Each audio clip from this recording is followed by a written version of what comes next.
Tajikistan और अफगानिस्तान के सरहदी इलाके में संगीन सिक्योरिटी सूरत हाल पर ताजिकिस्तान में चीनी सफारतखाने ने उस इलाके से दोस्तों अपने शहरियों को एक बार फिर इनखला की हिदायत कर दी है।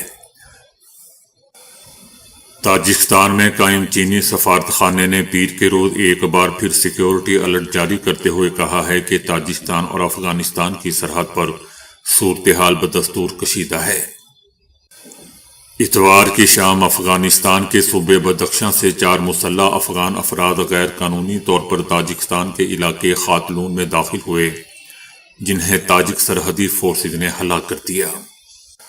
याद रहे दोस्तों कि इससे पहले ताजिकिस्तान में अफगानिस्तान की सरहद के करीब खातलून की सरहदी जिला शमसुद्दीन शोहीन में होने वाले एक हमले में 3 चीनी शहरी मार दिए गए थे और एक जख्मी हुआ था।